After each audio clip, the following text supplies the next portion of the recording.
సర్వాధార అనే నామంతో కనుక మనం స్మరిస్తూ ఉన్నట్లయితే ఆ జగన్మాత దయ వల్ల మనకి ఈ జగత్తులో అమ్మవారు సృష్టించిన ప్రతిదీ కూడా మనకి ఏది కావాలో, మనకి ఏది మంచిదో అమ్మవారే మనకి ప్రసాదిస్తూ ఉంటారు.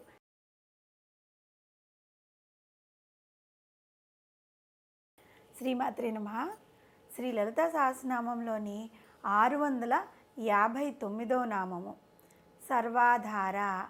ఈ నామానికి అర్థం ఏంటి అంటే, సర్వ అంటే అన్నిటికీ, ఆధార అంటే ఆధారమైనది. జగన్మాత ఈ సమస్త విశ్వానికి ఆధారభూతమైంది. మనం మొదటి నుంచి చెప్పుకుంటూ వస్తున్నాం కదా. ఈ సమస్త విశ్వము 84 లక్షల చరాచర జీవరాశులు, స్థావర జంగమాదులతో సహా అనేకమైన గ్రహాలు, నక్షత్రాలు, గోళాలు, పాలపుంతలతో నిండిపోయి ఉంటుంది.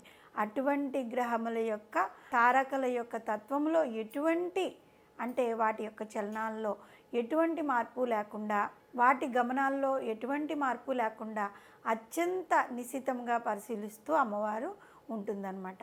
ఆ విధంగా లేకపోతే ఈ గ్రహాలు, తారకలు ఒకదానికొకటి ఢీకొని విధ్వంసకరమైన పరిణామాలు వచ్చేస్తూ ఉంటాయి కదా. ఈ విధంగా వాటన్నిటికీ ఆధారంగా ఉండి నిపుణమైన పర్యవేక్షణ బాధ్యతతో అమ్మవారు నడిపిస్తూ ఉంటుందన్నమాట. ఈ విశ్వాన్ని నియంత్రించడంలో మూలాధార శక్తిగా అమ్మవారు ఉంటుంది. కాబట్టి వసన్యాది వాగ్దేవతల అమ్మవారిని సర్వాధార అనే నామంతో కీర్తించారు. మానవుని శరీరంలో షట్చక్రాలు ఉన్నాయి అని చెప్పుకున్నాం.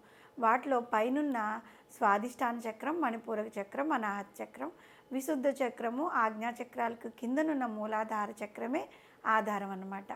ఆ మూలాధార చక్రంలో 3.5 చుట్లుగా కొలువై ఉన్న కుండలిని శక్తియే ఈ చక్రాలన్నిటికీ ఆధారభూతమైనందున ఆ తల్లి సర్వాధార అనే నామంతో కూడా కీర్తింపబడింది. అంటే ఇక్కడ మనం అర్థం చేసుకోవాల్సింది ఏంటి అంటే, ఈ మొత్తం చక్రాలన్నిటికీ కూడా కింద మూలాధార చక్రం ఆధారంగా ఉంటుంది. ఈ సమస్త లోకాలకు ఆధారభూతమైన పరబ్రహ్మ స్వరూపమును పురుష సూక్తంలో కూడా వివరించారు. ఏ విధంగా వివరించారు అంటే, పరమేశ్వరుని నాభి నుండి అంతరిక్షము ఆవిర్భవించిందంటే, పరమేశ్వరుని యొక్క నాభిలోంచి మొత్తం అంతరిక్షం అంతా పుట్టుకొచ్చిందనమాట. శిరస్సు నుంచి స్వర్గము, పాదముల నుంచి భూమి, చెవుల నుండి ఈ సమస్త దిశలు ఆవిర్భవించాయి. అదేవిధంగా సమస్త లోకములు ఆ పరబ్రహ్మ స్వరూపం నుండే ఆవిర్భవించాయి. ఈ సమస్త విశ్వమునకు ఆధారభూతుడైన పరబ్రహ్మ స్వరూపునే వసన్యాది వాగ్దేవతలు సర్వాధార అనే నామంతో కీర్తించారనమాట. ఇంకా మార్కండేయ పురాణంలో ఏం చెప్పారు అంటే, నిత్యములు, అనిత్యములు, స్థూలములు, సూక్ష్మములు, మూర్తిమంతములు కానివి, మూర్తిమంతములు, ఏకములు, అనేకములు. అంటే మూర్తిమంతములు కానివి, మూర్తిమంతములు, ఏకములు, అనేకములు. ఈ సకల ప్రాణుల యొక్క పుట్టుక, పోషణ, లయములు పరమాత్మ నుండి ఇవన్నీ జరుగుతూ ఉన్నాయి. జీవులన్నీ కూడా ముందుగా ఆ పరమాత్మ నుంచే ఆవిర్భవించి తిరిగి కల్పాంత ప్రళయకాలంలో ఆ జగన్మాతలోనే లయమైపోతూ ఉంటాయన్నమాట. ఈ విధంగా పరమాత్మయే సకల జగత్తుకు ఆధారం. పరబ్రహ్మ స్వరూపం నుంచి ఆకాశము, ఆకాశం నుంచి వాయువు, వాయువు నుంచి అగ్ని, అగ్ని నుండి జలము, జలము నుండి భూమి ఆవిర్భవించి ఆ తల్లినే ఆధారంగా చేసుకుని ఉన్నాయి. కాబట్టి ఆ జగన్మాతకు సర్వాధార అనే నామం సార్థకమైంది. భూమి ఎందు కానీ, ఆకాశం ఎందు కానీ, ఇతరిత్రా కానీ ఉండటవన్నీ కూడా వాస్తవానికి ఆ అమ్మవారి నుంచే ఉత్పన్నమై అవుతూ ఉన్నాయి కదా. సకల జగత్తు కూడా త్రిగుణాత్మకమైన దేవీ స్వరూపమని దేవి భాగవతంలో వివరించారు.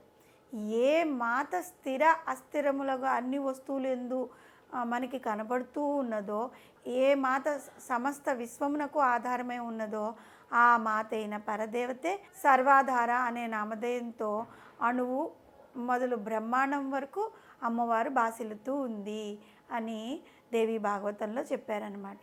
84 లక్షల చరాచర జీవరాశులు, స్థావర జంగమాదులతో సహా అనేకమైన గ్రహాలు, నక్షత్రాలు, గోళాలు, పాలపుంతలతో నిండిన సమస్త విశ్వమునకు ఆధారభూతమై సకల జీవుల్లోనూ నిండి ఉన్న జగన్మాత లలితా త్రిపుర సుందరిని మనమందరం అనునిత్యము శ్రద్ధాభక్తులతో సర్వాధార అనే నామంతో కనుక మనం స్మరిస్తూ ఉన్నట్లయితే ఆ జగన్మాత దయ వల్ల మనకి ఈ జగత్తులో అమ్మవారు సృష్టించిన ప్రతీదీ కూడా మనకి ఏది కావాలో, మనకి ఏది మంచిదో అమ్మవారే మనకి ప్రసాదిస్తూ ఉంటారు.